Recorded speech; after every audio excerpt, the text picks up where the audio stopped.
সরকারি চাকরিজীবীদের দীর্ঘ অপেক্ষার অবসান হতে যাচ্ছে। নতুন নবম পে স্কেলে প্রথম থেকে 20তম গ্রেড পর্যন্ত মূল বেতন সর্বোচ্চ 100% পর্যন্ত বাড়ানোর সুপারিশ করা হয়েছে। অর্থাৎ এতদিন যে বেতন নিয়ে চলতে হয়েছে সেটি এবার বড় ধরনের পরিবর্তনের মুখে। তবে বাড়তি টাকা একেবারে হাতে আসছে না। প্রস্তাব অনুযায়ী 2 ধাপে বাস্তবায়ন হতে পারে নতুন বেতন কাঠামো। প্রথম বছরে বাড়বে মূল বেতন, পরের বছরে কার্যকর হতে পারে বাড়ি ভাড়া ও অন্যান্য ভাতা। এরই মধ্যে সচিব কমিটির সব সদস্য চূড়ান্ত প্রতিবেদনে স্বাক্ষর করেছেন বলে জানা গেছে। ফলে এতদিনের আলোচনা এখন অনেকটাই বাস্তবায়নের দরজায় এসে দাঁড়িয়েছে। তবে শেষ সিদ্ধান্তের জন্য অপেক্ষা করতে হবে মন্ত্রিসভা ও পরবর্তী সরকারি প্রজ্ঞাপনের। নতুন পে স্কেল নিয়ে আগ্রহের কারণটাও সহজ।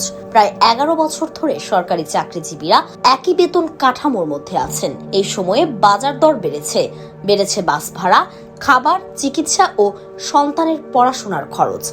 প্রথম দিকে নবম জাতীয় বেতন কমিশন আরো বড় ধরনের বৃদ্ধির প্রস্তাব দিয়েছিল। কমিশন 100 থেকে 140% পর্যন্ত বেতন বাড়ানোর সুপারিশ করেছিল।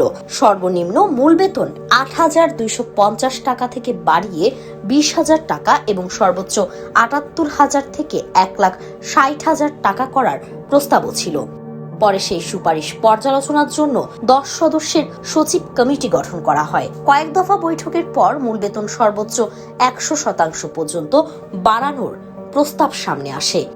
এখানে সবচেয়ে বড় প্রশ্ন, কার বেতন কত বাড়বে? সবার বেতন একই হারে বাড়বে না। গ্রেড ভেদে বৃদ্ধির হার আলাদা হওয়ার সম্ভাবনাই বেশি। বিশেষ করে অপেক্ষাকৃত নিচের গ্রেডের কর্মচারীরা তুলনামূলক বেশি সুবিধা পেতে পারেন। সরকারি চাকরিজীবীদের জন্য বিষয়টি শুধু মাসের বেতন বাড়ার হিসাব নয়। মূল বেতন বাড়লে ভবিষ্যতে পেনশন, গ্র্যাচুইটি এবং অবসরকালীন বিভিন্ন সুবিধার হিসাবেও এর বড় প্রভাব পড়তে পারে। সরকারও বিষয়টি মাথা রেখে বড় অঙ্কের অর্থ বরাদ্দ রেখেছে। 2026-27 অর্থ বছরের বাজেটে সরকারি কর্মকর্তা কর্মচারীদের বেতন ও ভাতার জন্য 89,836 কোটি টাকা রাখা হয়েছে। পেনশন ও গ্র্যাচুইটি সহ সংশ্লিষ্ট খাতে মোট বরাদ্দ করা হয়েছে 1,41,434 কোটি টাকা। নতুন পে স্কেল বাস্তবায়নের জন্য অতিরিক্ত অর্থের ব্যবস্থাও রাখা হয়েছে বলে বিভিন্ন প্রতিবেদনে এসেছে। এর আগে সরকার জানিয়েছিল নতুন বেতন কাঠামো 1 জুলাই 2026 থেকে কার্যকর ধরা হবে। তবে বাস্তবে বেতন হাতে পাওয়ার বিষয়টি নির্ভর করবে চূড়ান্ত অনুমোদন ও গেজেট প্রকাশের ওপর। জুলাই থেকে কার্যকর ধরা হলে পরে বকেয়া বা সমন্বয়ের বিষয়টিও গুরুত্বপূর্ণ হয়ে উঠবে। এখন তাই সরকারি চাকরিজীবীদের চোখ মন্ত্রিসভার সিদ্ধান্তের দিকে। সচিব কমিটির সুপারিশ শেষ হলেও চূড়ান্ত কথা বলবে সরকার। এরপর গেজেট হলেই পরিষ্কার হবে কোন গ্রেডে কত টাকা বাড়ছে এবং কোন সুবিধা কবে থেকে মিলবে। একজন সরকারি কর্মচারীদের কাছে এই অপেক্ষার অর্থ কিন্তু অনেক বড়।